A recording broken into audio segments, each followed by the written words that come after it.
Ever feel like you were taught everything but how to handle your money? Like schools prepared you for quadratic equations, but left you utterly clueless about mortgages, credit scores, or even just budgeting. If you've ever found yourself asking, "Why didn't they teach us this in school?" then you're in the right place. It's a pretty universal experience, isn't it? We graduate, diploma in hand, ready to conquer the world, only to be hit with a tidal wave of financial responsibilities we were never trained for. Student loans, credit card applications, taxes, investments. Suddenly, it's not about memorizing historical dates, but about making decisions that can impact our entire future. And for many, it feels like we're just winging it, defining financial literacy and its absence. So, what exactly is financial literacy? At its core, it's the ability to understand and effectively use various financial skills, including personal financial management, budgeting, and investing. It's the knowledge that empowers you to make informed decisions about your money, leading to financial well-being and security. Yet, go look at most school curricula. You'll find science, math, history, literature, all crucial, yes. But often, the practical, everyday skills of financial literacy are relegated to an elective, if they exist at all or completely absent. Why isn't it taught? The official reasons. So, why the gaping hole in our education? There isn't one simple answer, but several contributing factors. Time constraints and curriculum overload. Schools are already packed. Adding another mandatory subject means taking something else out, and there's constant debate over what's most important. Lack of qualified teachers. Many teachers themselves might not feel equipped or confident to teach complex financial topics. Financial education isn't typically a core part of teacher training. Evolving financial landscape. The world of finance changes rapidly. Keeping a curriculum up to date with the latest investment strategies, regulations, and technologies is a massive undertaking. The parents' responsibility argument. Some argue that financial education is primarily the responsibility of parents, not schools.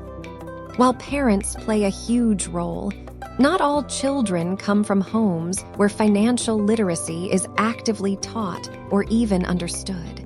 The deeper, unspoken reasons, conspiracy or convenience.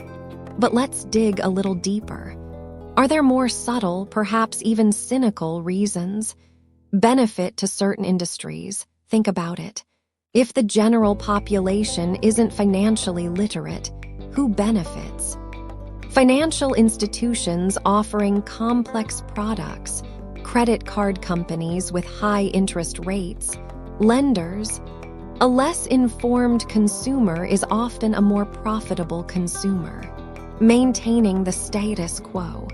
A financially empowered populace might demand more from their employers, their governments, and the financial system itself.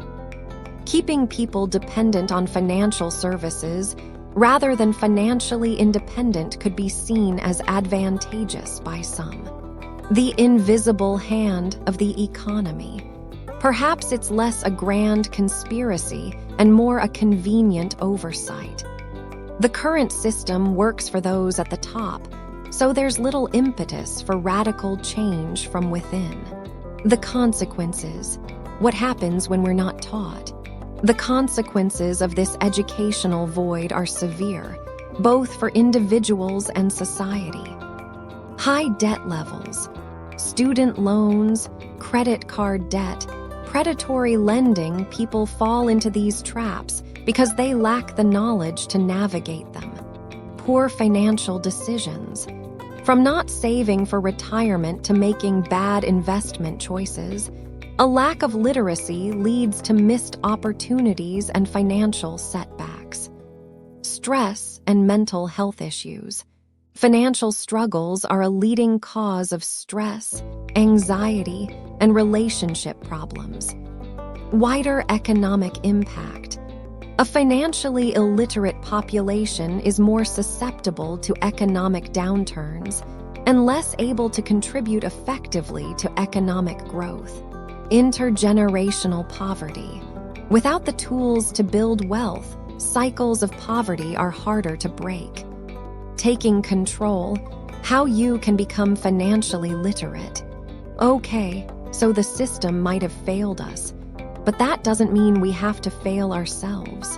The good news is, financial literacy is a skill that can be learned, and it's never too late to start. Self-education is key.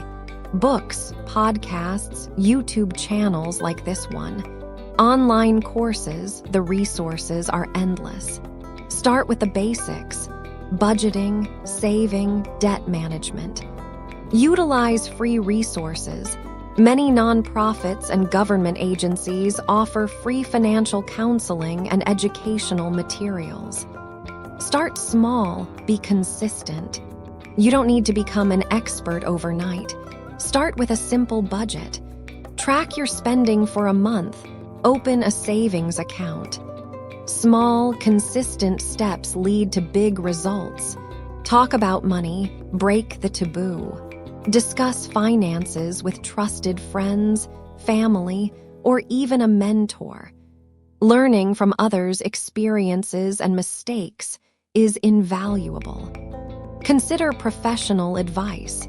As you progress, don't be afraid to consult a reputable financial advisor for personalized guidance. The future, advocating for change. Beyond personal growth, we can also advocate for systemic change. Support initiatives that push for mandatory financial literacy in schools. Talk to your local school boards. Write to your representatives. The more voices that demand this essential education, the more likely it is to happen. Imagine a future where every student graduates not just with academic knowledge, but with the practical skills to build a secure and prosperous life. It's not a dream, it's a necessity. Call to action. So, what are your thoughts? Did you feel unprepared by school?